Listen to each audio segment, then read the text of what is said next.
अस्सलाम वालेकुम। एक दफ़ा फिर डॉक्टर शौकत शायान टीवी की तरफ से एक और वीडियो के साथ हाजिर है। आज जो केमिस्ट्री हमारा सब्जेक्ट है और केमिस्ट्री पे हम बात करेंगे और हम बात करेंगे discovery of atom, evidence of atom, isotope of element, relative atomic mass unit, mole और एवोगैड्रो कांस्टेंट पर। आपने केमिस्ट्री में एटमों के मतलब ज़रूर सुना होगा। एटम, बार बार एटम का नाम आता है। एटम होता ही क्या है? वो अगर पानी के एक मालिक्यूल पे गौर करते हैं तो आपको बताया जाता है कि पानी के एक मालिक्यूल ऑक्सीजन के एक एटम और हाइड्रोजन के 2 एटम पे मुश्तमिल है। इसी तरह अमोनिया का एक मालिक्यूल जो है वो एक नाइट्रोजन और 3 हाइड्रोजन पे मुश्तमिल है। और मीथेन का एक मालिक्यूल जो है एक कार्बन और 4 हाइड्रोजन पे मुश्तमिल है। तो ये एटम होते क्या हैं, हम आज इस पे बात करेंगे कि एटम की डिस्कवरी कैसे हुई, एटम का मास किस तरह मालूम किया जाता है, एटम किन चीज़ों से मिल के बनता है, किन सब पार्टिकल का मजमूआ है, एटम को मालूम करने के किन लोगों ने कोशिशें की, इन सब को हम आज डिस्कस करेंगे।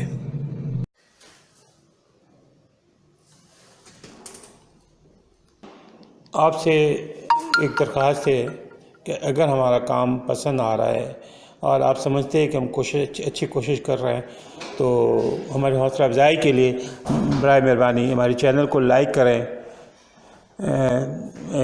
सब्सक्राइब करें और हमारे चैनल के साथ मुंसलिक रहें। इसके लिए हम आपके शुक्रगुज़ार रहेंगे और इंशाअल्लाह हमारी कोशिश होगी कि बेहतर से बेहतर वो आपको वीडियो और केमिस्ट्री से मुंसलिक चीज़ें देते रहे और लोगों के मसाइल हल करते रहे।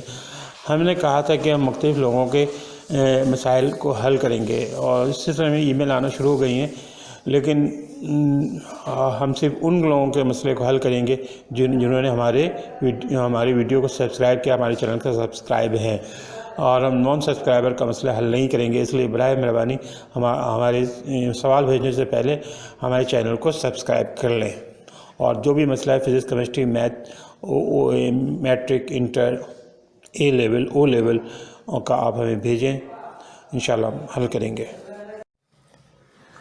एटम का तस्वर यूनानी फ़िलासफ़र डेमोक्रिटस ने दिया था। लफ्ज़ एटम दरअसल कदीम यूनानी लफ्ज़ एटोमोस से निकला है, जिसका तर्जुमा है नाकाबिले तकसीम या जिसे मज़ीद ना काटा जा सके। डेमोक्रिटस का एटम छोटे से छोटी ज़रात पर मुश्तमिल था। किसी एक एलिमेंट के तमाम एटम एक ही किस्म के मादे से बने होते हैं। यानी अगर कोई लोहे का आप कोई भी एटम ले लें तो वो उस एक ही जैसी प्रॉपर्टी है, तमाम लोहे एक जैसे होंगे। इसी तरह अगर कॉपर के छोटे छोटे ज़रा लेना, हर एटम को अलग अलग चेक करें तो उसकी प्रॉपर्टी एक जैसी होगी। और एक जैसे मादे एलिमेंट एक जैसे मादे से मिलकर बने, यानी एक जैसे मटेरियल से मिलकर बने, और दूसरे मटेरियल के एटम बिल्कुल मुख्तलिफ एक दूसरे से बिल्कुल मुख्तलिफ होते हैं। इनके मुख्तलिफ साइज होते हैं, इन शक्लें मुख्तलिफ होती हैं। इनका थी ये यूनानी फ़िलासफ़र का ख्याल था कि लिक्विड, सॉलिड और गैस में एटॉमिक अरेंजमेंट मुख्तलिफ होते हैं। डेमोक्रिटस के एटम में इलेक्ट्रॉन, प्रोटॉन और न्यूट्रॉन का कोई तस्वर मौजूद नहीं है। इनके मुताबिक एटम एक छोटा सा ठोस और नाकाबिले तकसीम ज़र्रा है। हम इस डिफिनेशन के लिए देखें, नामुकम्मल डिफिनेशन है, लेकिन हम इसके लिए हमें जो है ना उन फ़िलासफ़रों के दौर के टेक्निकल लिमिटेशन को मद्देनज़र रखना ज़रूरी है। जितनी उस वक्त ये एक बहुत बड़ी कोशिश थी और जो कि बाद में जिसको आगे बढ़ा, और लिहाजा हमें इनका मरून मिन्नत होना चाहिए कि उन्होंने एक बहुत अहम पेशरफ्त की साइंस में, और साइंस की तकरीबन बुनियाद ही इन्होंने रखी। डेमोक्रिटस एटम एक सख्त और बहुत ही छोटा स्पेयर था। इसके दौर में इलेक्ट्रॉन, प्रोटॉन और न्यूट्रॉन का कॉन्सेप्ट नहीं था। इसके बाद हम बात करेंगे जॉन डाल्टन की। जॉन डाल्टन ने एटम के कदीम यूनानी नज़रिए को आगे बढ़ाया। जॉन डाल्टन ने नज़रिया पेश किया कि एटम किसी भी मैटर या किसी मादे का नाकाबिले तकसीम ज़र्रा है।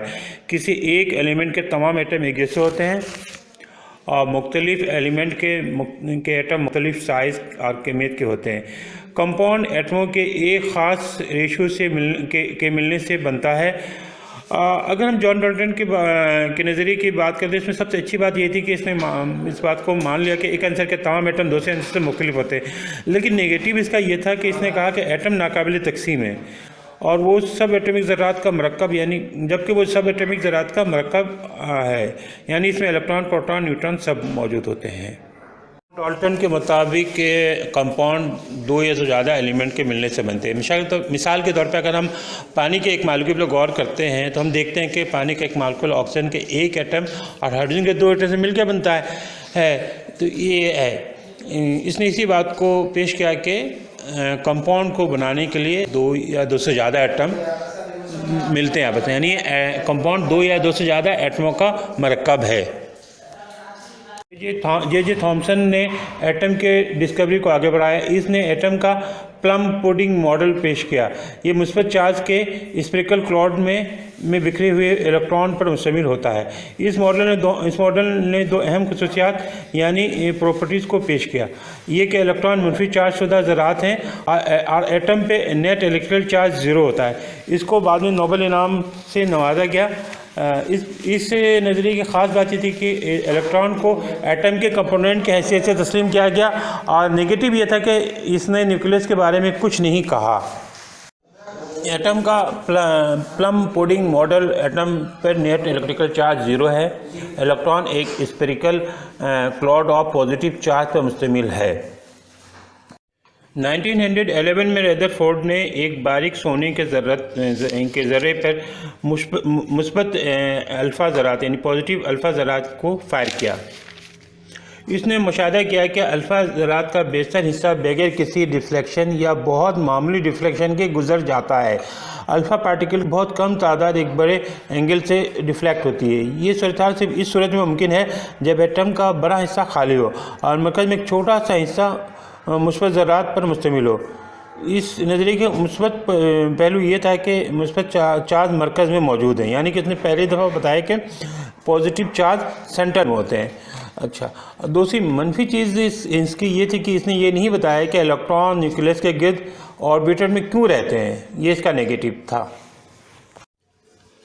अब हम एक डायग्राम को देखते हैं कि bombardment of alpha particle on नील मोहर ने रदरफोर्ड के मॉडल में तरमीम यानी हम देखते हैं कि अल्फा पार्टिकल अपने सोर्स से तमानी के ऑर्बिट में काम करते हैं। इनके तमानी के दरमियान इलेक्ट्रॉन नहीं रह सकते, यानी कि इलेक्ट्रॉन जिन जगहों पर रहते हैं हो रही है जिन जगहों पर इलेक्ट्रॉन के पाए जाने का इम्कान है, इसको इसने एनर्जी लेवल से जाहिर किया क्योंकि इलेक्ट्रॉन इन जगहों पर खास एनर्जी के एनर्जी के मालिक होते हैं और खास एनर्जी ऑक्यूपाई करते हैं और जब उनकी जगह चेंज होती है तो मुकर्रर एनर्जी बिल्कुल सेंटर से हो रहा है, को हासिल करना होता है या कोई चीज नीचे आने के लिए एमिट करना होता है। इन जगहों को ये सतहों को इसने एनर्जी लेवल का नाम दिया। इलेक्ट्रॉन सिर्फ इसने कहा कि इलेक्ट्रॉन सिर्फ एक मुकर्रर मकदार में तवानी का तबादला कर सकते हैं, इससे कम या ज़्यादा नहीं करते। इस तवानी का फ़र्क को इसने एनर्जी लेवल का नाम दिया। इलेक्ट्रॉन न्यूक्लियस के गिर्द घूमते हैं लेकिन सिर्फ तयशुदा एनर्जी लेवल यानी शेल में। इस डिस्कवरी की खास बात ये थी कि propose stable orbit electrical orbit का पहली दफा जिक्र किया गया और इलेक्ट्रॉन और एलिमेंट के एमिशन स्पेक्ट्रा की वजाहत भी की गई। नेगेटिव इसका ये था कि मूविंग इलेक्ट्रॉन को तवानी का क्रॉस करना चाहिए और न्यूक्लियस में गिर जाना चाहिए। भारी एटमों के लिए ये मॉडल अच्छा काम नहीं करता। रिफ्लेक्शन के गुजर जाते हैं, देखते हैं पार्टिकल डिफ्लेक्ट हो रहे हैं, मॉडल को बहुत कम पार्टिकल डिफ्लेक्ट हो रहे हैं। इसका मतलब ये है कि इसमें दो एटम का हिस्सा पहला शेल एम्प्टी है, खाली है, दोनों की एनर्जी जो डिफ्लेक्ट हो रहे हैं वो सतह पे है, बिल्कुल सेंटर से हो रहे हैं। पहले शेल मतलब है कि सेंटर में कोई चीज मौजूद है जो कि रिफ्लेक्ट कर रही है, पहले शेल का है। और उसके बाद ये एक बहुत बड़ी कामयाबी थी उस मुकर्रर मकदार न्यूक्लियस के हवाले से उसकी एनर्जी सिलसिले में, यानी कि दूसरी शेल के लिए उसको मुकर्रर एनर्जी साइंटिस्ट का में क्रॉस करना पड़ेगा, उसका शुक्रगुजार होना चाहिए। पहले शेल में आना तो उस लिमिट से कम इस डिस्कवरी के बदौलत मुमकिन हुआ। एनर्जी को एमिट करेगा, एनर्जी एमिट होगी। अब हम एक डायग्राम को देखते हैं कि bombardment of alpha particle on पहले शेल के पहले शेल ये पहले एनर्जी लेवल की कम होती है, दूसरी एनर्जी पार्टिकल अपने सोर्स से लेवल ज़्यादा होती है और गोल्ड फाइल पे सेंटर में न्यूक्लियस होता है, इसमें पॉजिटिव चार्ज बम्बार्डमेंट हो रही है, अल्फा पार्टिकल इसके अराउंड में पाए जाते हैं गोल्ड फाइल पे। लेकिन ज़्यादातर बात करेंगे क्वांटम मॉडल एरविन शेंगर ने और बहुत कम पार्टिकल इसके मुताबिक पार्टिकल रिफ्लेक्ट हो रहे हैं को पार्टिकल और वेव दोनों के ऐसे समझने की जरूरत है। इनमें से डुअल प्रॉपर्टी पाई जाती है। 1926 में एरविन खाली है शेंगर ने रिफ्लेक्ट हो रहे हैं एक वेव को सेंटर से हो रहा है इक्वेशन पेश किया। इसके मुताबिक एटम में इलेक्ट्रॉन का बिल्कुल मौजूद है जो उनको डिफ्लेक्ट कर रही है। बिल्कुल बहुत मुश्किल काम है ये। इलेक्ट्रॉन की कामयाबी थी यानी ऑर्बिट को इसमें क्लाउड ऑफ प्रोबेबिलिटी का नाम दिया, जिसमें इलेक्ट्रॉन इसका शुक्रगुजार होना चाहिए के पाए जाने का इम्कान सबसे ज़्यादा है कि तरक्की का energy orbit cloud of electron हो सकते हैं। एक डायग्राम को देखते हैं कि इलेक्ट्रॉन के अल्फा पार्टिकल का एग्जैक्ट फॉइल ऑफ गोल्ड तायोन यानी हम देखते हैं कि अल्फा इसकी मुस्बत बात ये थी कि इस पहले की मुस्बत बात ये थी कि इलेक्ट्रॉनिक गोल्ड फाइल क्लाउड का नजरिया पेश किया मदार के बजाय इलेक्ट्रॉन बम्बार्डमेंट हो रही है अल्फा पार्टिकल नजरिया जिसमें इलेक्ट्रॉन की पोजीशन ज़्यादातर पार्टिकल दूसरी हम बात इसकी थी कि इसको बड़े पैमाने पे एटम के इंतहाई दुरुस्त मॉडल के तौर पे कबूल किया गया। बहुत कम पार्टिकल रिफ्लेक्ट हो रहे हैं जिसका मतलब ये है कि ज़्यादातर एटम का हिस्सा एम्प्टी है, खाली है और जो सेंटर में रिफ्लेक्ट हो रहे हैं चार्ज होते हैं, इसमें कोई बिल्कुल सेंटर से हो रहा है। इसका मतलब है कि ये बताया कि इसके गिर्द जो चीज़ मौजूद है वो रिफ्लेक्ट कर रही है इलेक्ट्रॉन की क्लाउड से। ये एक बहुत बड़ी कामयाबी थी जिसमें इलेक्ट्रॉन की पाए जाने की प्रोबेबिलिटी सिलसिले में एग्जैक्ट प्रोबेबिलिटी नहीं मालूम कर सकते साइंटिस्ट का में कहाँ पे इसका शुक्रगुजार होना चाहिए और साइंस किसके तरक्की का बड़ा हिस्सा बहुत ज़्यादा है वेव वाले फॉर्म में हुआ। अच्छा दोनों आप देखिए दोनों एक डायग्राम को देखते हैं एनर्जी लेवल के दरमियान वाली जो सतह है वहाँ पे इलेक्ट्रॉन के पाए जाने का कोई इम्कान नहीं है। वहाँ पे यानी हम देखते हैं कि जो एनर्जी लेवल आता है उस वहाँ पे सोर्स से कोई इलेक्ट्रॉन उसको नहीं हासिल कर सकता गोल्ड फाइल पे, या तो ये फर्स्ट शेल में होगा या फिर जंप करके सेकंड शेल में चला जाएगा। यानी पहले एनर्जी की लिमिट है, एक एनर्जी का लिमिट क्रॉस करेगा फिर दूसरे लिमिट जाएगा, दरमियान की लिमिट नहीं हासिल कर सकता है इलेक्ट्रॉन। बहुत बात करेंगे तमाम मॉडल को समराइज करेंगे। सबसे पहले हम बात करते हैं एलिमेंट्स के जो एलिमेंट्स में एटम एक सॉलिड स्फीयर है इनके इलेक्ट्रॉन प्रोटॉन और न्यूट्रॉन को तस्वीर होता है। उसके बाद हम बात करते हैं जॉन डॉल्टन की। जॉन डॉल्टन ने कहा एटम आकार पार्टिकल है और एक कंपाउंड ये एक कंपाउंड बनाने के दो या दो से ज्यादा एटम एक खास रेशियो में कंबाइन होते हैं। जैसे पानी का एक मॉलिक्यूल बनाने के लिए एक ऑक्सीजन एटम और दो हाइड्रोजन एटम मिलते हैं। इसी तरह दूसरे कंपाउंड को बनाने के लिए एटम एक खास मिलते हैं। उसके बाद आ जाता है जे थॉमसन का प्लम कोडिंग मॉडल। इनके मुताबिक एटम एक spherical cloud of positive charge है जिसके अंदर इलेक्ट्रॉन बिखरे होते हैं, एटम बिखरे होते हैं और नेट पॉजिटिव चार्ज होता है वो जीरो होता है। उसके बाद आ जाता है आपके ये गोल्ड फाइल रदरफोर्ड ने मालूम किया कि एटम का बहुत बड़ा हिस्सा खाली है जिसमें इलेक्ट्रॉन मौजूद होते हैं और बीच में लेकिन इसके एटम के बिल्कुल बीच में न्यूक्लियस होता है जो बहुत एटम के मुकाबले में छोटी साइज का होता है, बहुत छोटी साइज का होता है। इसके अंदर प्रोटॉन और न्यूट्रॉन होते हैं। पॉजिटिव चार्ज जो है इस न्यूक्लियस के अंदर होता है और एटम का बहुत बड़ा हिस्सा खाली होता है। इसके बाद हम बात करते हैं आपके नील बोहर की। नील बोहर के मुताबिक इलेक्ट्रॉन न्यूक्लियस की गिर्द मखसूस तवाने या साइज के ऑर्बिट में गर्दिश करते रहते हैं। इस मॉडल में इलेक्ट्रॉन की तवानी क्वांटाइज किया गया। इलेक्ट्रॉन तयशुदा मदारी में होते हैं, दरमियान दो मदार या दो ऑर्बिटल के दरमियान की तवानी इलेक्ट्रॉन नहीं हासिल करते। एक मखसूस तवानी होती है जो ऑर्बिट के लिहाज होती है। इन ऑर्बिट को एनर्जी लेवल भी कहते हैं। उसके बाद हम बात करते हैं एरविन स्क्रूडेंगर की। इन्होंने कहा कि इलेक्ट्रॉन के सही मकाम जो न्यूक्लियस के इलेक्ट्रॉन का सही मकाम तय करना बहुत मुश्किल है। इलेक्ट्रॉन न्यूक्लियस के एक इलेक्ट्रॉनिक बादल होता है जिसमें इलेक्ट्रॉन की मौजूदगी का इम्कान है और इसी तरह एक मुख्तलिफ एनर्जी के लेवल होते हैं जिनको इसने इलेक्ट्रॉनिक बादल कहा। इसने कहा कि इलेक्ट्रॉन का सही बहुत मुश्किल रिफ्लेक्शन के गुजर जाते हैं। अब हम बात करते हैं एटम की डेफिनेशन की। ये पार्टिकल रिफ्लेक्ट हो रहे हैं, छोटा जरा जिसके बहुत कम पार्टिकल रिफ्लेक्ट हो रहे हैं जिसका मतलब ये एलिमेंट के तमाम ज्यादातर एटम का हिस्सा होता है ये एम्प्टी है, खाली है। पार्टिकल में एक रिफ्लेक्ट हो रहे हैं जिसमें न्यूट्रॉन और प्रोटॉन से हो रहा है। इसका मतलब है कि सेंटर में कोई चीज मौजूद है जो उनको रिफ्लेक्ट कर रही है, जो बल्कि किसी न्यूक्लियस से जुड़े होते हैं। प्रोटॉन की तादाद एलिमेंट के को शनाख्त करती है। अगर किसी एटम में 11 उसका शुक्रगुजार होना चाहिए। सोडियम का एटम है, साइंस की अगर 8 तरक्की का बड़ा हिस्सा प्रोटॉन है डिस्कवरी की बदौलत मुमकिन हुआ। ऑक्सीजन के एटम में 7 है तो हम एक डायग्राम को देखते इसी हैं तरह कि प्रोटॉन की तादाद alpha particle on thin foil of gold, element के देखते हैं कि अल्फा पार्टिकल एलिमेंट के अपने सोर्स से का सबब बनती है कि तमाम मेटल गोल्ड सॉलिड फाइल पे लिक्विड और गैस अटैक कर रहा है लिक्विड गैस और प्लाज्मा बम्बार्डमेंट हो रही है आयनाइज्ड पार्टिकल्स पर मुश्किल होते हैं गोल्ड फाइल पे। एटम लेकिन ज्यादातर पार्टिकल देखिए किसी डिफ्लेक्शन के गुजर जाते हैं, पिकोमीटर के और बराबर। बहुत कम एटम के कंपोनेंट पार्टिकल डिफ्लेक्ट हो रहे हैं, न्यूट्रॉन है, बहुत कम पार्टिकल डिफ्लेक्ट हो रहे हैं, जिसका मतलब ये है कि ज्यादातर एटम का हिस्सा जगह होती है एम्प्टी है, खाली है, और जो डिफ्लेक्ट हो रहे हैं वो इसको तोड़ने बहुत ज़्यादा एनर्जी की जरूरत होती है। सेंटर इलेक्ट्रिकल चार्ज में कोई चीज एटम मौजूद है जो डिफ्लेक्ट कर रही है, या फिर ये एक बहुत बड़ी कामयाबी थी जो कि न्यूक्लियस के हवाले से हुई। हासिल कर ले या में किसी दूसरे एटम को दे दे तो वो साइंटिस्ट की आयन में तब्दील हो जाता है। साइंटिस्ट का मैं मरून मिन्नत उसका शुक्रगुजार होना चाहिए। 67 साइंस की पावर -7 से लेकर 4.5 टू 10 टू द पावर मुमकिन हुआ 25 किलोग्राम तक होता है। डायमीटर अब हम एक डायग्राम को देखते हैं कि पिकोमीटर होता है ऑफ अल्फा पार्टिकल और से थिन फॉइल ऑफ इससे लेकर के ये यानी हम देखते हैं कि अल्फा पार्टिकल 520 तक से पिकोमीटर होता है जो कि सीजियम का है। गोल्ड फाइल पे अटैक कर रहा है और बम्बार्डमेंट हो रही है अल्फा पार्टिकल के एटम के छोटे से पार्टिकल ही गोल्ड फाइल पूरे पे। इतने बड़े कायनात लेकिन को बनाने का सबब बने पार्टिकल हैं। बगैर किसी डिफ्लेक्शन के गुजर जाते हैं, पूरे कायनात हर चीज एटम से मिलकर पार्टिकल डिफ्लेक्ट हो रहे हैं, कायनात का जर्रा डिफ्लेक्ट हो रहे हैं, एटम पर मुश्तमिल है और एटम से मिलकर बना है। एटम का और इसलिए पूरी कायनात एम्प्टी है, खाली है, और हर जो चीज डिफ्लेक्ट एटम हो रहे मिलकर हैं बनी है और मेटर पे मुश्तमिल सेंटर से है। हो रहे हैं।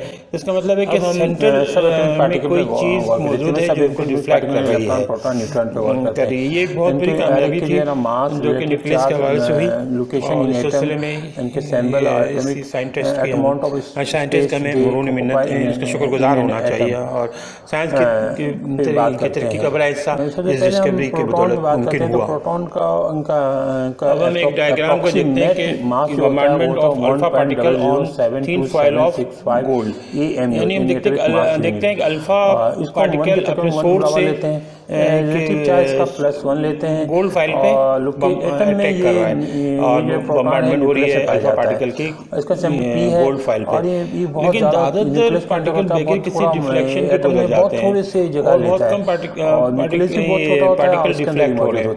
फिर हम बात बहुत करते हैं कम पार्टिकल डिफ्लेक्ट हो रहे हैं, जिसका मतलब ये है कि ज्यादातर एटम का हिस्सा थोड़ा सा ज्यादा है, खाली है, और जो डिफ्लेक्ट हो रहे हैं वो बिल्कुल सेंटर से हो रहे हैं। इसका मतलब है कि सेंटर में कोई चीज मौजूद है जो उनको डिफ्लेक्ट कर रही है। 1 mu लेते हैं। ये एक बहुत बड़ी कामयाबी थी। प्रोटॉन में चार्ज कोई नहीं होता, प्रोटॉन न्यूक्लियस में होता है, सिलसिले में जाहिर करते हैं और ये बहुत कम जगह लेता है। अब हम बात साइंटिस्ट करते का हैं मरून मिन्नत उसका शुक्रगुजार होना चाहिए, और साइंस की बहुत कम होता है। तरक्की का बड़ा हिस्सा इस डिस्कवरी की बदौलत मुमकिन हुआ। 858 अब हम एक डायग्राम को देखते हैं कि bombardment of alpha particle on thin foil of gold, यानी हम देखते हैं कि अल्फा पार्टिकल अपने सोर्स से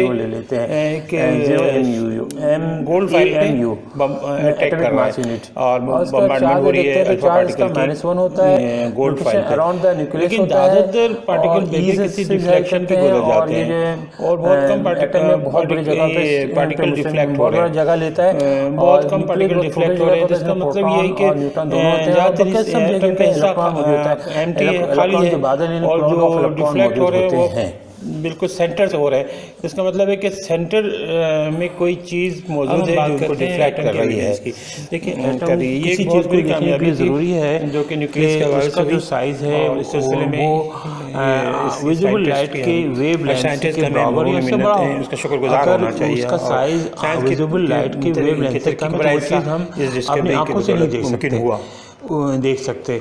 अच्छा, अगर हम बात करते हैं ordinary microscope of alpha particle on thin foil of या 500 नैनोमीटर या उससे ऊपर की चीजें देख सकते हैं। 500 नैनोमीटर या अपने सोर्स से अबव साइज, उससे ऊपर की जो साइज है गोल्ड फाइल चीजें बड़ी हैं, साइज से जो बड़ी हैं वो भी देख सकता है, उससे नीचे की चीजों को नहीं देख सकता।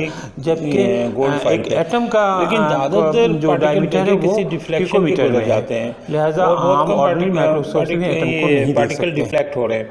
बहुत कम पार्टिकल डिफ्लेक्ट हो रहे हैं, जिसका मतलब ये है कि की मदद से इलेक्ट्रॉन को देखा जा सकता है। एम्प्टी है, खाली है, इलेक्ट्रिकल डिफ्लेक्ट हो रहे हैं वो एटम सेंटर से हो रहे देखने हैं। में इसका मतलब है कि सेंटर क्योंकि इलेक्ट्रॉन मौजूद है जो उनको डिफ्लेक्ट कर रही है। विजिबल लाइट के बजाय इलेक्ट्रॉन बीम को इस्तेमाल करता है। एक्सरे के जरिए एटम का वाज़ह सबूत मिला है। ग्रेफाइट में कार्बन एटम के लेयर को एक्सरे की मदद से ही डिटेक्ट किया गया है, क्योंकि एक्सरे की वेवलेंथ भी छोटी होती है, जो एटम के डायमीटर से एक्सरे की वेवलेंथ छोटी होती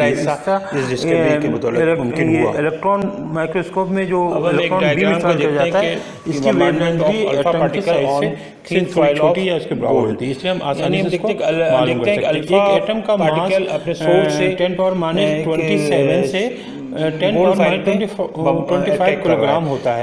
हम कह सकते हैं कि एटम एक नहायत ही छोटा जर्रा है। इसका एटम के कितने छोटा होता है, इसके अंदर इससे लगा सकते हैं कि अगर आप कलम के मदद से कागज पे फुल स्टॉप लगाएं तो फुल स्टॉप में कागज के तकरीबन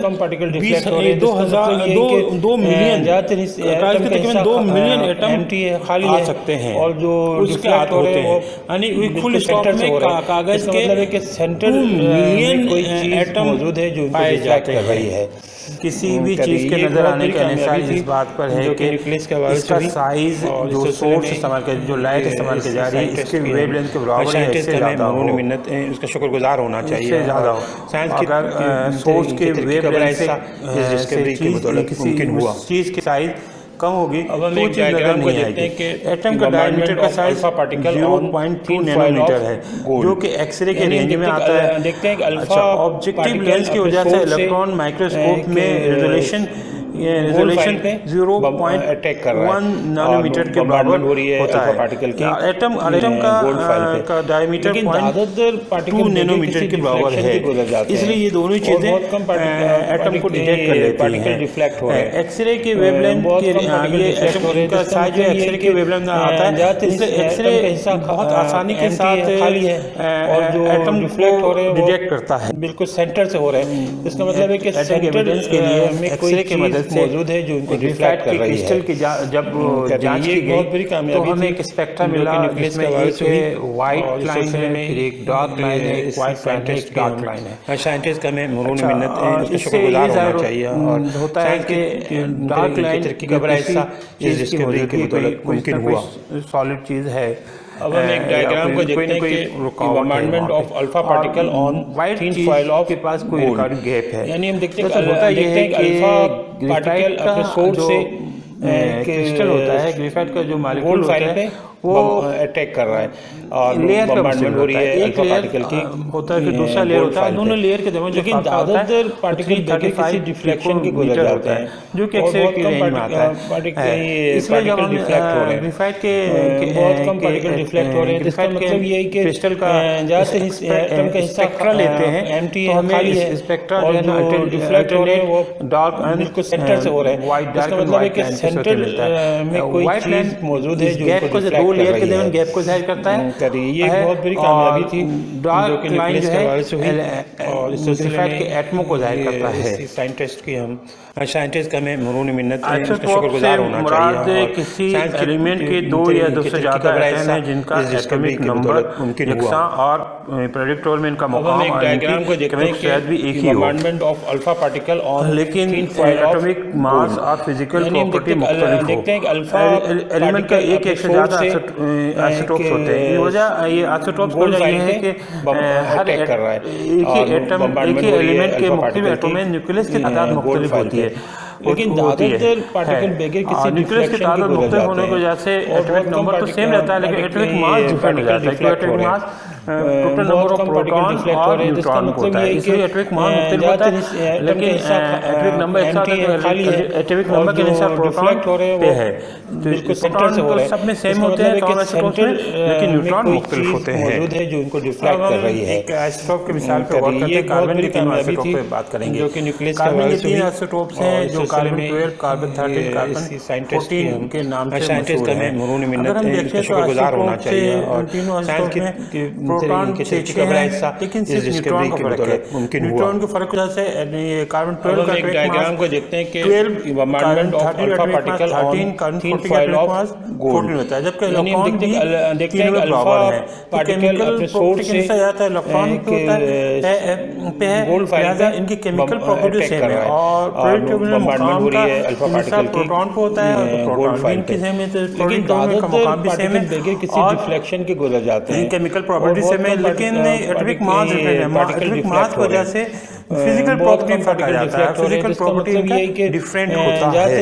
एटम का हिस्सा एम्प्टी है, एक खाली है। मिसाल पे गौर और करते जो हैं, कार्बन के तीन रिफ्लेक्ट हो रहे आइसोटोप हैं पे वो बात करेंगे। बिल्कुल कार्बन सेंटर के से हो तीन रहे हैं। आइसोटोप्स इसका हैं मतलब जो है कि कार्बन सेंटर 12, कार्बन 13, में कोई चीज मौजूद है जो इनको रिफ्लेक्ट कर रही है। अगर हम देखते हैं तो ये एक आइसोटोप बहुत से बड़ी कामयाबी तीनों थी आइसोटोप में जो कि न्यूक्लियस के हवाले से हुई 6 हैं, और इस लेकिन सिर्फ सिलसिले में न्यूट्रॉन का फर्क है। न्यूट्रॉन के फर्क की वजह से कार्बन 12 का एटॉमिक मास मिन्नत इसका शुक्रगुजार होना चाहिए। कार्बन 13 एटॉमिक मास 13 कार्बन 40 का एटॉमिक मास 14 होता है, जबकि इलेक्ट्रॉन भी तीनों में बराबर हैं। तो केमिकल प्रॉपर्टी के अनुसार डायग्राम को देखते हैं कि bombardment of alpha particle on इनकी chemical thin foil property of same है और प्रोटॉन यानी हम मुकाम का देखते हैं कि अल्फा होता है और पार्टिकल अपने सोर्स से प्रोटॉन का मुकाम भी सेम है और गोल्ड फाइल पे केमिकल प्रॉपर्टी से में, लेकिन एटॉमिक मास एटॉमिक मास की वजह से फिजिकल प्रॉपर्टी फर्क आ जाता है। फिजिकल प्रॉपर्टी इनका पार्टिकल डिफरेंट होता है। डिफ्लेक्शन के गुजर जाते हैं। अब हम हाइड्रोजन के तीन आइसोटोप पे गौर करते हैं तो हाइड्रोजन 1, पार्टिकल हाइड्रोजन डिफ्लेक्ट 2, हो रहे हैं। हाइड्रोजन 3 बहुत कम पार्टिकल अगर हम डिफ्लेक्ट हो रहे देखते हैं। हैं इसका तो मतलब ये है प्रोटॉन कि तो तीनों में होते हैं, ज्यादातर एक प्रोटॉन होता एटम का है। हिस्सा एम्प्टी है, हाइड्रोजन 1 खाली है में और न्यूट्रॉन जो नहीं है, रिफ्लेक्ट हो रहे हैं हाइड्रोजन 2 में एक न्यूट्रॉन, सेंटर से हो रहा है। इसका मतलब है कि सेंटर में कोई नंबर ऑफ इलेक्ट्रॉन में दोनों में एक एक है, रिफ्लेक्ट कर रही है। एक एक है। प्रोटॉन के डिफरेंस होने की वजह से एटॉमिक मास में फर्क आ गया। हाइड्रोजन 1 का एटॉमिक मास 1 है, हाइड्रोजन 2 का एटॉमिक मास 2 है, हाइड्रोजन 3 का एटॉमिक मास 3 है। जबकि एटॉमिक नंबर प्रोटॉन सेम होने की वजह से तीनों के एटॉमिक नंबर सेम है। इसी तरह क्लोरीन के भी दो आइसोटोप्स हैं, क्लोरीन 35 और क्लोरीन 37। डायग्राम को देखते हैं कि क्लोरीन 35 में 18 न्यूट्रॉन होते हैं, क्लोरीन 37 में 19 न्यूट्रॉन होते हैं। यानी हम देखते हैं हम बात करेंगे एटॉमिक मास यूनिट की, जो एक पैमाइश का यूनिट है जो कि एटम के मास को मेजर के लिए इस्तेमाल होता है। एटॉमिक मास यूनिट से बॉम्बार्डमेंट हो रही है अल्फा पार्टिकल की, ये कार्बन के 12, लेकिन ज्यादातर कार्बन 12 का जो एक एटम है उसके मास के 12वें हिस्से के जो मास होता है वो पार्टिकल डिफ्लेक्ट हो रहे हैं। एटॉमिक मास यूनिट कहलाता है। कार्बन 12 के इसका मतलब ये है कि मास को 12 से डिवाइड कर दें, जो आएगा वो तकरीबन 1 के बराबर आता है। तो एटॉमिक मास यूनिट बिल्कुल सेंटर से हो रहा है। एक एटॉमिक मास यूनिट 1 के बराबर होता है। ये कार्बन के चीज मौजूद है कार्बन 12 के 12वें हिस्से के बराबर होता है। ये बहुत बड़ी कामयाबी थी। ऐसा आइसोटोप है जिसका एटॉमिक मास तकरीबन 12 के बराबर है, एक्सेप्ट 12 के बराबर है। साइंटिस्ट का मिन्नत शुक्रगुजार होना चाहिए। एटॉमिक मास यूनिट एक ऐसा यूनिट है जो रिलेटिव एटॉमिक मास या रिलेटिव मॉलिक्यूलर मास को जाहिर करने के लिए, एक्सप्रेस करने के लिए इस्तेमाल किया जाता है। bombardment of alpha अब ये मिसाल पे गौर particle करते हैं। foil of देखिए कार्बन के एक एटम का जो मास यानी हम होता है देखते उसके हैं कि 12 अल्फा हिस्सा पार्टिकल अपने सोर्स तो से हमने एक रेक्टेंगल है, इसको इक्वल गोल्ड फाइल में डिवाइड किया है और रेड हिस्सा जो है ना वो बॉम्बार्डमेंट हो रही है अल्फा पार्टिकल की, रेक्टेंगल का 12वां हिस्सा बनता है। लेकिन अगर इसको जो भी मास है उसके रेड का जो मास होगा, रेक्टेंगल का जो मास होगा, रेड पार्ट का मास पूरे रेक्टेंगल के 12वें हिस्से के बराबर होगा। इसी तरह कार्बन 12 का जो मास है उसका 12वां हिस्सा ले, वो जो और जो मास होता है वो 1 एटॉमिक बिल्कुल सेंटर से एटॉमिक यूनिट का मतलब एटॉमिक यूनिट कहलाता है। कोई चीज मौजूद है जो इनको डिफ्लेक्ट कर रही है। मदद से हम ये बहुत बड़ी कामयाबी चीजों के मास को मेजर करते हैं, रिलेटिव मास को मेजर करते हैं। इस सिलसिले में ये इन केस ऑफ आइसोटोप्स का शुक्रगुजार होना चाहिए। मास जो है तमाम आइसोटोप्स के मास का एवरेज होता है। इसको निकालने का तरीका ये है कि इनके परसेंटेज एबंडेंस को एक डायग्राम को देखते हैं कि इनके bombardment mass of number alpha से particle मल्टीप्लाई कर on देते हैं thin foil of gold। तमाम इंडिविजुअल के, यानी हम देखते हैं कि अल्फा पार्टिकल अपने सोर्स से परसेंटेज ऑफ एबंडेंस से मल्टीप्लाई कर देते हैं और फिर हर एक गोल्ड फाइल पे जितने होते हैं इनको सबको प्लस करके bombardment हो रही है अल्फा पार्टिकल की। फॉर एग्जांपल गोल्ड फाइल हम ले लेते हैं दो लेकिन ज्यादातर पार्टिकल किसी डिफ्लेक्शन के गुजर जाते हैं। पहले आइसोटोप के मास को उसके परसेंटेज एबंडेंस से मल्टीप्लाई करेंगे, फिर दूसरे बहुत कम पार्टिकल रिफ्लेक्ट हो रहे हैं, जिसका मतलब ये है कि इसका असर होगा उसके मास नंबर का हिस्सा उसके परसेंटेज और जो एबंडेंस रिफ्लेक्ट हो रहे हैं वो से मल्टीप्लाई करेंगे, सेंटर से दोनों को ऐड करके मतलब है कि डिवाइड कर देंगे। अब जो आएगा वो एवरेज एटॉमिक मौजूद है जिसको डिफ्लेक्ट कर रही है, और यही इसका ये एक बहुत बड़ी कामयाबी थी एलिमेंट का एटॉमिक मास के हवाले से हुई। और इस सिलसिले में इसी तरह हम जो है साइंटिस्ट का क्लोरीन के एटॉमिक मास के शुक्रगुजार होना चाहिए। आइए हम साइंस की कैलकुलेट करते हैं एवरेज एटॉमिक मास। इसके लिए हम क्लोरीन के दो एटम लेते हैं, क्लोरीन 35, क्लोरीन 37। डायग्राम को देखते हैं कि bombardment of alpha particle on thin foil of और एबंडेंस है इसका, यानी हम देखते हैं कि अल्फा जो मास नंबर है वो है अपने सोर्स से 37, एबंडेंस है 25। अब हम क्या करेंगे, गोल्ड फाइल 35 के एटॉमिक मास 35 को इसके एबंडेंस बॉम्बार्डमेंट हो रही है अल्फा पार्टिकल की, 75 से मल्टीप्लाई करेंगे। लेकिन ज्यादातर पार्टिकल बेगर किसी डिफ्लेक्शन की गुजर जाते हैं। 37 का एटॉमिक मास 37, इसके जो परसेंटेज एबंडेंस है वो 25, तो 37 को 25 से मल्टीप्लाई करेंगे, दोनों को ऐड करके जिसका मतलब 100 से डिवाइड कर देंगे, तो एवरेज एटॉमिक मास है 35.5, एम्प्टी है, खाली है, 35 रिफ्लेक्ट हो रहे हैं और यही इसका सेंटर से हो रहा है। एटॉमिक इसका मतलब है कि सेंटर में कोई चीज मौजूद है जो रिफ्लेक्ट कर रही है। कार्बन 12 पे ये एक बहुत बड़ी कामयाबी थी, रेशियो निकालते हैं न्यूक्लियस के हवाले से, वो एक चीज है। किसी भी चीज का मास को कार्बन 12 के साइंटिस्ट की हम साइंटिस्ट का मैं मिन्नत है, उसका शुक्रगुजार होना चाहिए। और इसके रेशियो के लिहाज से जो मास आता है वो रिलेटिव एटॉमिक मास कहलाता है। इसलिए एक डायमेंशन मुमकिन हुआ, लेस है, इसकी कोई यूनिट नहीं होती है। अब हम एक डायग्राम को देखते हैं कि रिलेटिव एटॉमिक मास या मॉलिक्यूलर मास को ग्राम में जाहिर करने से मोल कहते हैं। यानी हम देखते हैं कि अल्फा पार्टिकल अपने सोर्स से एक मोल से मुराद वो मास है जिसमें कार्बन 12 पाए जाने वाले पार्टिकल के और बॉम्बार्डमेंट हो रही है अल्फा पार्टिकल की, ऐसा यूनिट में मोल एशिया के मकदार लेकिन को नापने का ज्यादातर पार्टिकल बेगर किसी डिफ्लेक्शन के गुजर जाते हैं। किसी एलिमेंट के एक मोल से मुराद इस एलिमेंट की वो मकदार है जिसमें बहुत कम पार्टिकल रिफ्लेक्ट हो रहे हैं, जिसका मतलब ये है कि 23 पार्टिकल पाए जाते हैं। एटम का हिस्सा मुख्तसर खाली है और जो रिफ्लेक्ट हो रहे हैं वो 6 सेंटर से हो रहे हैं। इसका मतलब है कि सेंटर में कोई चीज मौजूद है जो रिफ्लेक्ट कर रही है। ऑफ कार्बन 12 का ये एक बहुत बड़ी कामयाबी थी जो पार्टिकल पाए जाते हैं 6.02 और इस सिलसिले में 10 पावर 23। साइंटिस्ट का यही तादाद जो है शुक्रगुजार होना चाहिए। और एक मोल में ये पार्टिकल की ये तादाद पाया जाना जरूरी है। अब हम एक डायग्राम को देखते हैं कि bombardment of alpha particle on जो थिन फॉइल ऑफ इसके 12 ग्राम का, यानी हम देखते हैं कि अल्फा पार्टिकल अपने सोर्स से एक गोल्ड फाइल पे एक मोल में जो अटैक कर रहा है और बॉम्बार्डमेंट हो रही है अल्फा पार्टिकल की गोल्ड फाइल पे। लेकिन ज्यादातर पार्टिकल बेगर किसी डिफ्लेक्शन के गुजर जाते हैं और बहुत कम पार्टिकल डिफ्लेक्ट हो रहे हैं, बहुत कम पार्टिकल डिफ्लेक्ट हो रहे हैं, जिसका मतलब ये है कि ज़्यादातर एटम का हिस्सा एम्प्टी है, खाली है, और जो डिफ्लेक्ट हो रहे हैं वो बिल्कुल सेंटर से हो रहे हैं। इसका मतलब है कि सेंटर में कोई चीज मौजूद है जो डिफ्लेक्ट कर रही है। ये एक बहुत बड़ी कामयाबी थी न्यूक्लियस के हवाले से।